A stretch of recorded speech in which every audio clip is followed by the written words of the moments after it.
The Stanley Cup final is winding down, but why does it take so long to play one series? We'll talk about that, the initial 6 picks for the Olympics, and a lot more, all on today's Squad Show. You are talking puck with the NHL Squad Show, sponsored by Game Time.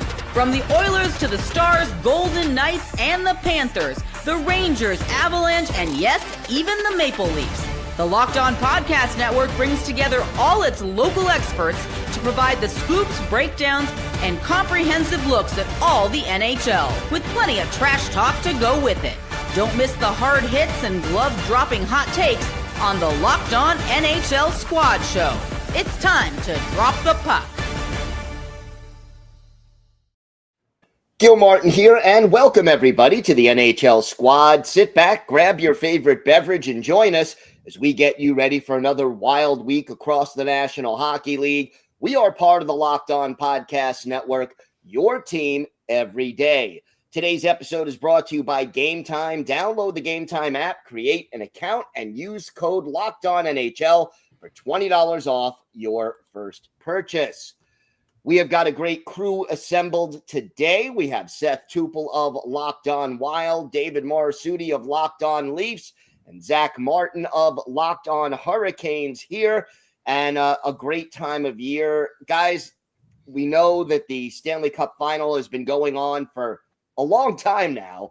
I'm loving the hockey. I'm loving the way the series is entertaining as someone who doesn't have a dog in this fight.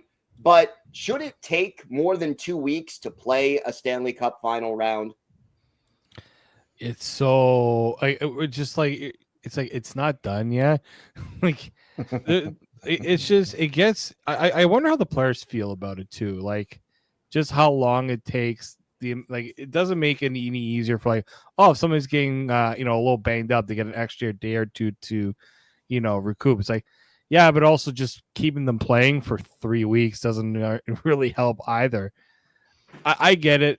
The travel's tough, but it's more so, I think, where the season ends and where the playoffs begin and how long they continue through.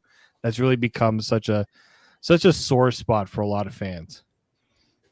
Well, and that too. I mean, we look at it last year, the cup final. The cup final was done on a Monday.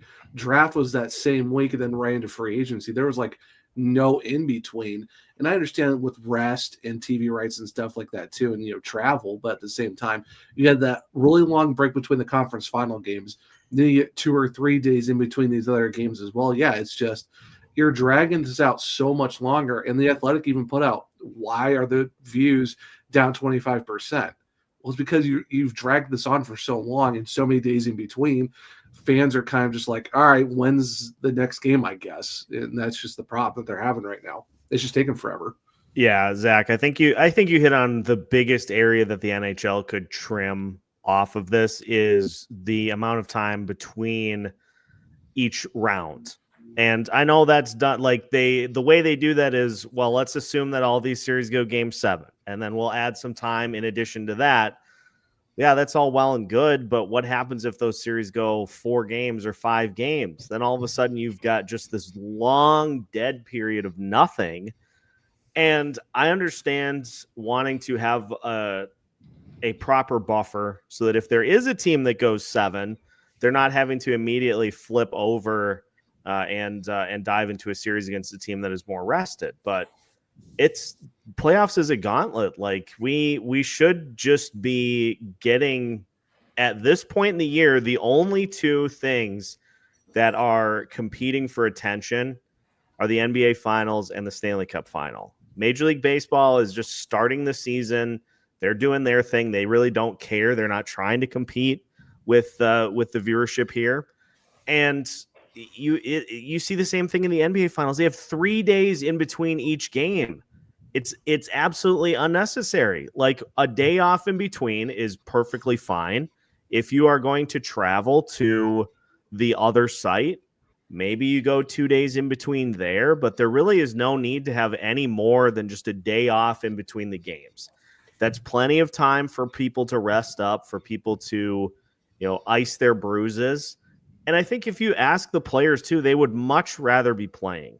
They would much rather be recovery day, right back on the ice, as opposed to, do you have two recovery days? You're not really going to go anywhere because you're in the Stanley Cup final. Like, you're not going to go, oh, we're going to go day trip somewhere. Like, you're trying to win a cup.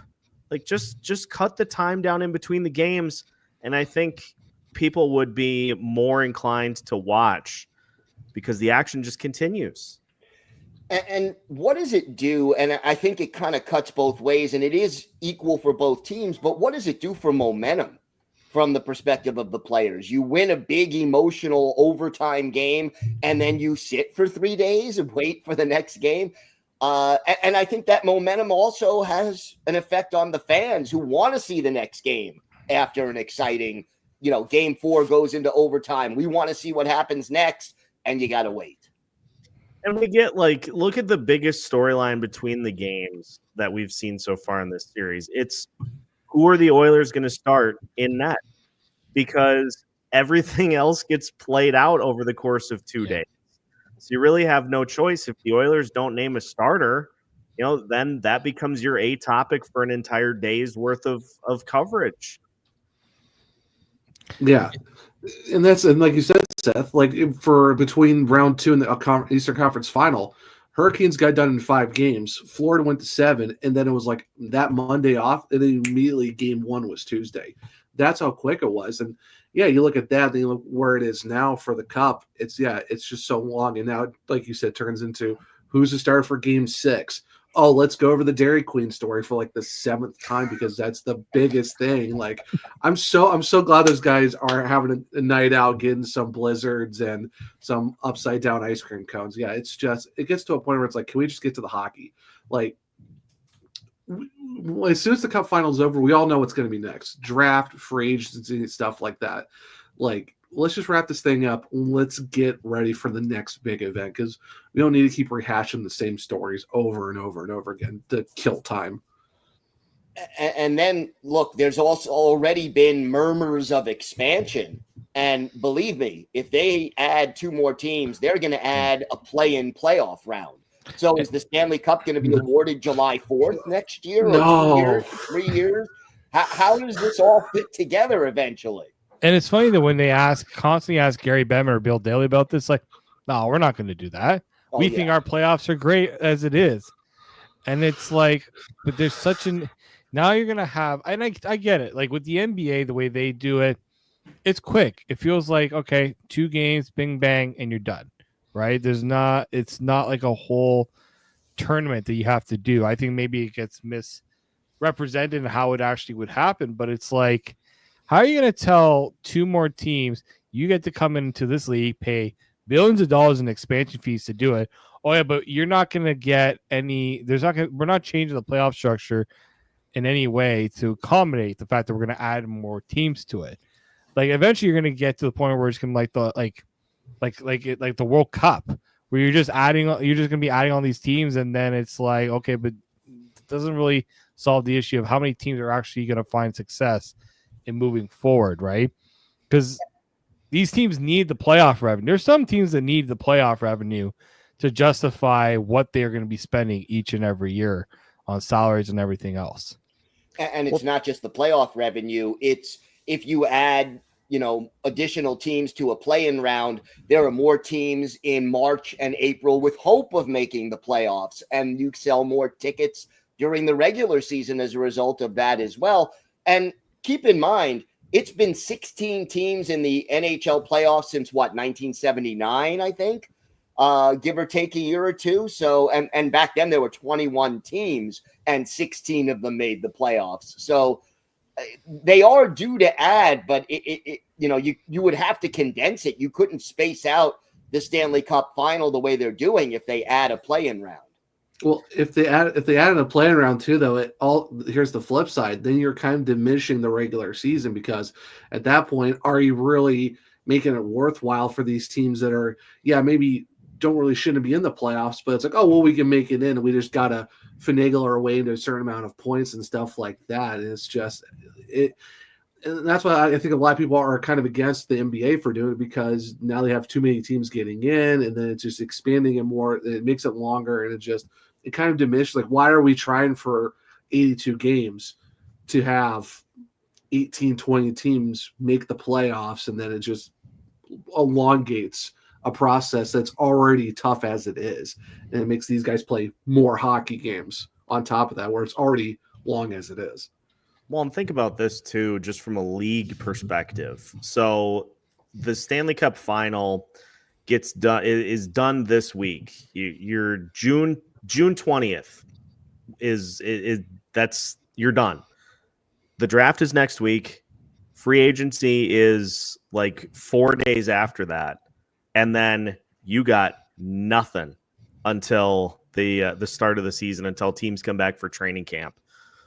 Wouldn't you want to make those events two like separate things that draw attention to the league, as opposed to just kind of this blob of coverage that extends from the few days leading up to the draft? It just continues into free agency. Like, I would think you would want to try to drum up some buzz. And if you like, let's say the Stanley Cup final is done by the early part of June, you have the draft in the middle of June. You still have the free agency and everything start July 1st. Now you've got like 2.5 weeks of buzz that you can generate for your league, as opposed to just, hey, draft, free agency, just throwing it all on a table and saying, here you go. And like how few teams maybe could make potential moves, because draft 2 days later, free agency, and it's like, well, that's not enough time for us to consider making a move or two that we may have wanted to do. Now, the draft is usually when you make your big moves, but we've even noticed like even the draft hasn't had the bigger impacts in terms of trades. Just teams just don't have as much time to really formulate. Like, trades take a while to get done. Some do come up, the negotiations start a lot earlier and they pick up again. But with the way that the offseason just gets condensed, you don't see that movement that you normally will see in other leagues, especially like in the NBA, where it feels like you got so much time to kind of gather everything together, and you do see those big moves happen. And on top of it, this year, the GMs will not all be in the same place at the draft. So that's going to make trade negotiations a little bit harder, I would think. Not, modern technology, yeah, but having everybody together for a weekend in the same place, I think does help trade talks move along. All right, we've got to move along as well. We've got a lot more to discuss, including possibly closing one of the most infamous loopholes in the NHL. We'll talk about that and more coming up next on the Squad Show.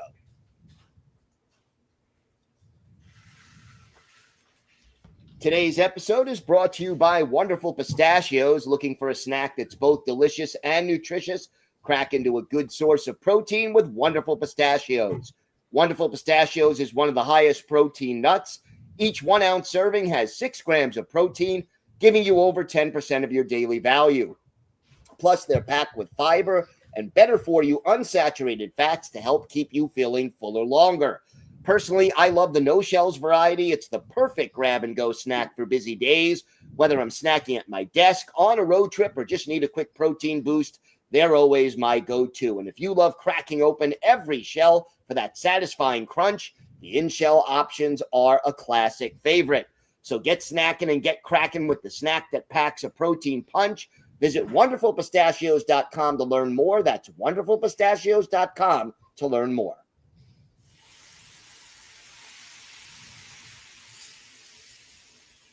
So we've seen this happen far too often in the last 5-10 years in the NHL, where a team acquires a player at the deadline after stashing a very talented and high salaried player on LTIR. And then magically, when the playoffs start, everybody's healthy and everybody's back. And all of a sudden, a team has a roster in the playoffs that is way above what the cap would be during the regular season. There's some talk about closing that potential loophole. I think it's a good idea, but what do you guys think? And how should the league proceed with this? Yeah, I think it's definitely time to get rid of the ability to basically just blank check yourself into the playoffs. I mean, the examples that we've seen over the past few years, I go back to Nikita Kucherov with the Tampa Bay Lightning, where he missed basically the entire season. And then all of a sudden, oh, hey, yeah, he's feeling great. We're optimistic that we're maybe going to be able to get him onto the playoff roster. And then he leads the team in points. They win the Stanley Cup. End of story. Mark Stone's done it a few times with the Vegas Golden Knights. That has kind of become a running joke to the, like, it's been done enough that they've turned it into a running joke with Mark Stone. Like, get your 20 games in to start the season, then take it easy and come back for the playoffs.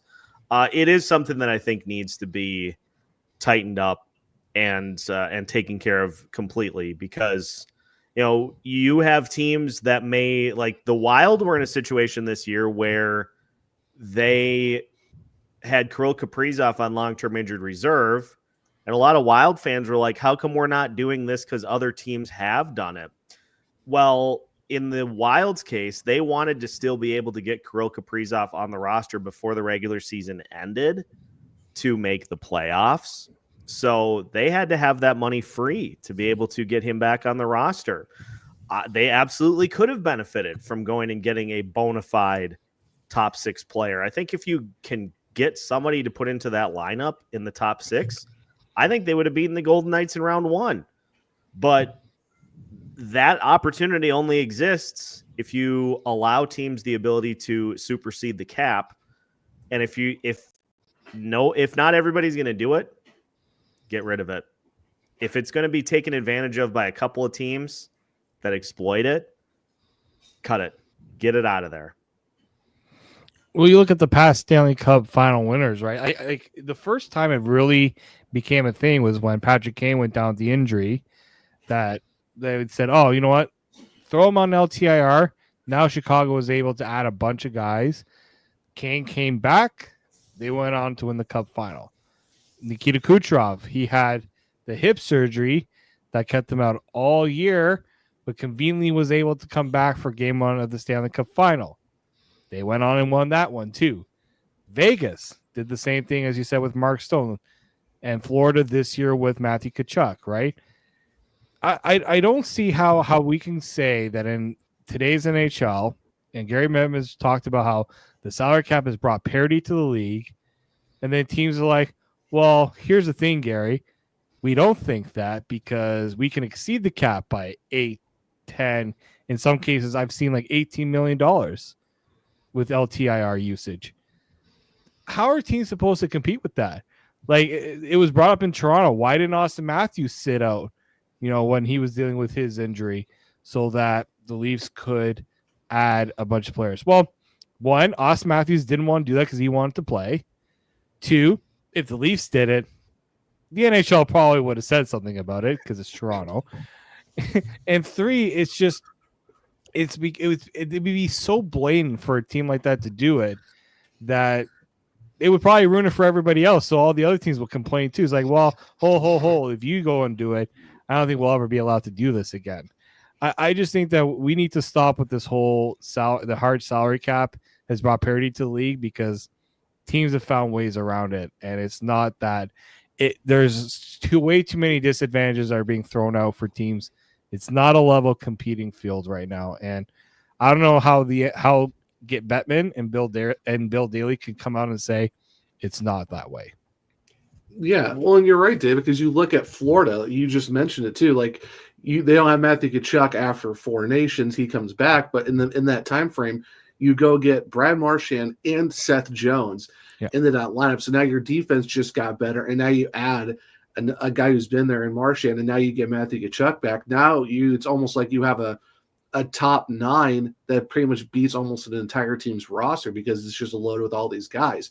So that's why you've seen teams like Florida can just breeze their way through a playoff. I know Toronto took them probably farther than anyone else has in the Eastern Conference, but that's just one of the crazy things of how it's worked out. Like you said, it's just all these teams are loopholing their way into these rosters. It almost gives the feel of this loophole is the pre-salary cap era, where you see like the Red Wings, the Avalanche, all those teams that were able to load up with, superstar teams because there was no cap. You can just go and just get guys, and then you have the mega teams. That's what it almost feels like with this loophole. And like you see, all these other leagues don't really want you to do that, and for whatever reason, the NHL has exploited it, but not everyone does it. And that's where you see a handful of teams consistently have deep playoff runs because they do that loophole. And the thing is, some of the teams who exploit it even try to vote it out the first time in the CBA. They're like, well, we don't want it, but you kept it. Okay, we're going to show you. And they did it, and that's why they've won. They exploited the rule that they were trying to vote out the first time to prove to the league, okay, if you don't want to, then let us show you why it's going to not work for you. Yeah, but keep in mind, here's a different tack to it.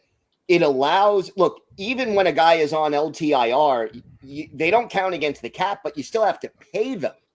So the richer teams are going to have a big advantage because small market teams or teams that are not willing to spend the extra $8, $10, $12 million on salary are not going to be able to load up and do this. Whereas your Torontos or your Vegases or teams that have the money and are willing to spend it, they can do it.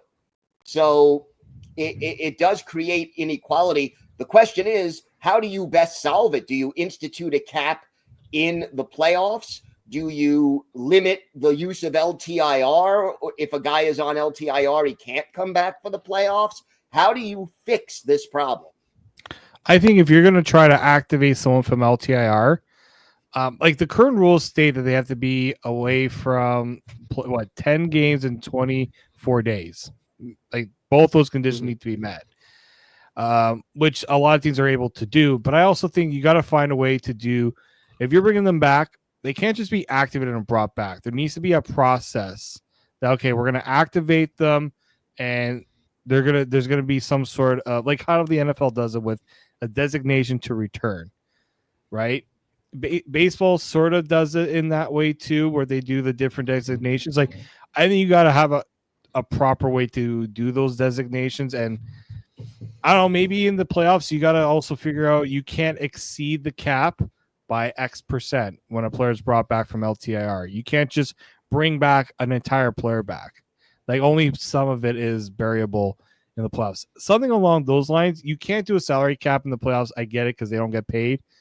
But you got to find a way to say, if this is your cap, you can't go over it by a certain percentage in the playoffs. And maybe that's the way it goes now. Okay, we can place the guy on LTIR, but only this much of it can be placed on it. So we have to figure out a way to be cap compliant and have this guy be able to play.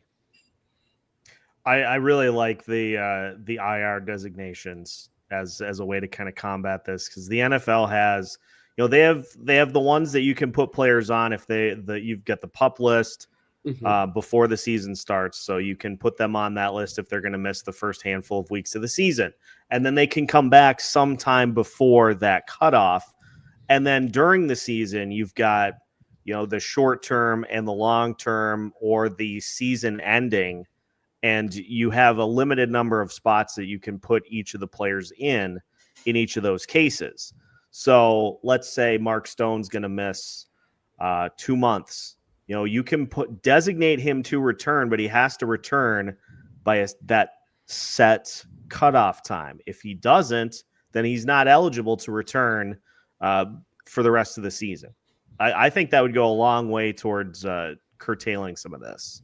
Well, yeah, because that's what baseball does. Because they have the 7-day, the 10, the 15, and the 60, and like you said, you only put so many guys on those designated lists. And like you said, if this guy's for 60 days, okay, then this is the date he has to be back activated on your roster. And yeah, while we know baseball doesn't really have a salary cap, but the NHL has a salary cap, it's okay. You have until, let's say, March 15th. This guy's coming back. Get your roster aligned to where if you bring him back, then you're going to be cap compliant. If not, then you got to make moves to make it work. And that's where you get all your cap compliance guys, and whatever franchise has that guy, that the math nerd who punches the numbers in to be like, okay, this is what we need to fix it. So yeah, I think specific designation of how many weeks, games, or however many that is he's out for.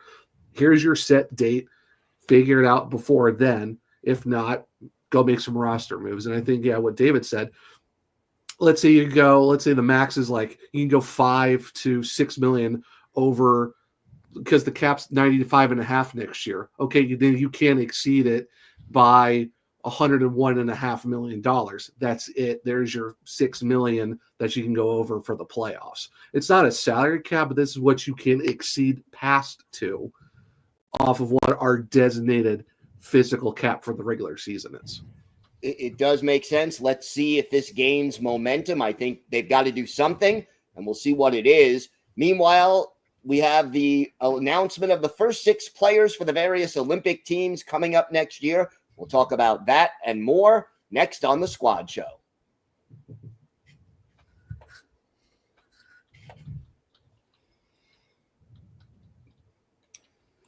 So Canada, the US, Sweden, and Finland have all named their first 6 players for the 2026 Olympics. And guys, I mean, some people are getting all bent out of shape about this. It's only the first 6. There's still a lot of spots left.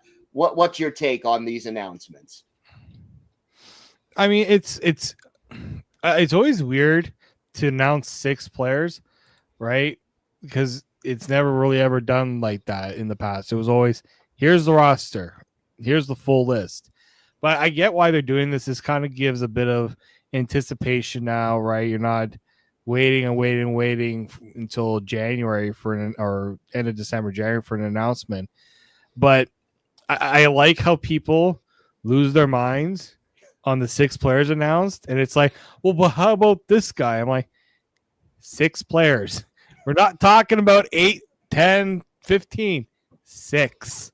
And usually the 6 that get picked are the 6 majority of people have on their preliminary list to be on the team in the first place. And that too, I mean, you look at it, this is the first time we're going to have NHL guys back on the Olympics since 2014.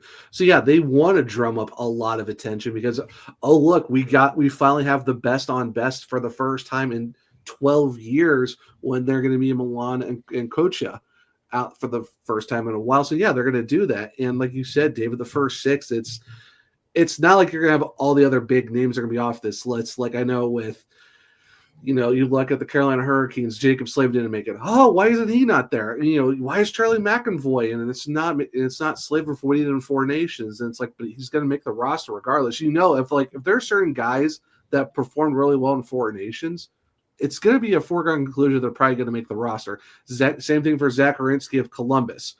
He finished top 3 in the North, but that's a different conversation. But he's going to be there. He's automatic. And, some people are like, what about JJ Peterka from Germany? Well, his contract's not figured out, but obviously he's going to be there too. And you just name all these other guys that are going to make it. For me, it's like, I don't see what the big deal is. It's like you said, David, it's 6 guys. It's not like it's the whole roster. Like there's no snubs. Like it doesn't matter if they're the first 6 or they're the final, whatever the roster size is, 20, 23 or whatever it is. The guys are going to be on it regardless. It's just we're drumming up interest to be like, hey, the NHL guys are back. It's best on best. Let's get excited for it. That's all this really is. I'm going to echo what I said on the Tuesday episode of Locked On NHL on this, and I don't think the NHL did enough for this announcement because it is a return to the Olympics. I think they should have taken a hint from what they did with some of the awards presentations and turn them into, social media opportunities. And I think what the NHL should have done is you take like 1 player from each roster and you just do this series of videos where that player goes and gets the next player on the roster and those 2 go and get the next player on the roster. And you just, you lean into some of the, stuff that's going on around the league. Like for Team Canada, let's say you've got Nathan McKinnon sitting in the Avs arena, just, taping up his stick or whatever. And all of a sudden Sidney Crosby walks in and says, boy, we've been talking about doing this for a long time, huh? Avs fans are going to lose their minds because there's been so much speculation that Sidney Crosby is going to join up with McKinnon at some point. Like, turn it into a big deal. as opposed to just here's your initial 6, here's the rest of the roster. Like, turn this into something big that sets it all the way up to the start of the Olympics. I think the NHL kind of missed the boat here. I mean, it is the initial 6, so there's plenty of reaction that we've seen, but this should have been a way bigger deal. Oh, so you're saying they should have D2 the Mighty Ducks where there's rollerblading and going to get everyone? That's what they should have done. Let's go. Let's go. What a call, Zach. But like that Crosby McKinnon, like Avs fans would lose their minds if they did a video like that, just kind of cryptic, and then people are like, "Oh, it's the Olympics. It's not. Crosby's not coming here." Oh man, that heart attack was for nothing. I don't know. I feel like the league kind of missed the mark on a lot of this stuff, and social media is where everybody consumes their news nowadays, and you're seeing more and more sports teams trying to be creative and fun with how they announce things. I think the NHL should have done something like that for this. Well, is it more the NHL? Is it more the federations, like Hockey Canada, USA Hockey? Like you're right, Seth. Like I think if you're trying to make the not even grow the sport, but just to do things a little differently, like you could have just easily have done like a roster reveal. Yeah, instead of just saying, "Here are the guys." Like, really, we're in 2025. The NFL. Every year the schedule comes out and you're waiting for that team that does that super creative reveal or the very controversial reveal. I'm not going to name any teams right now. But like, again, just, you don't even need to involve the players. You could just do it in a fun, creative way within your own organizations. I do feel like it's just so simple to say, let's just put a graphic out. It's just like everyone does that. Yeah, maybe for the final rosters, maybe listen to the squad show federations and try to get some a little creative with what you do out there. Yeah, I didn't think I would devote time to talking about the Chargers schedule reveal, but then I guess I didn't anticipate that the Minnesota Wild were going to catch a stray in the schedule reveal. Like, it's just fun stuff like that you don't expect to have happen is how you generate the buzz. Yeah. So what you're saying is we need to get the LA Chargers immediate team to come out with an anime type of deal to be like, all right, here's your roster, and it's just everyone just flying in or skating in or whatever. Please no Minnesota Wild banners though. Please. Just make it fun. Just make it fun. Yeah. All right, that is going to do it for us today. I want to thank everyone for making the Squad Show your first listen today. For your second listen, check out the Locked On NHL podcast. There is no off season. We're bringing you daily league-wide stories that matter most with the local coverage you love from Locked On. Find Locked On NHL on YouTube or wherever you listen to podcasts. It's part of the Locked On Podcast Network, your team every day. I'm Gil Martin on behalf of Seth Toupal, David Morassutti, and Zach Martin. Thanks so much for watching and listening today. Have a great week, and we'll be back next week with more of the Squad Show.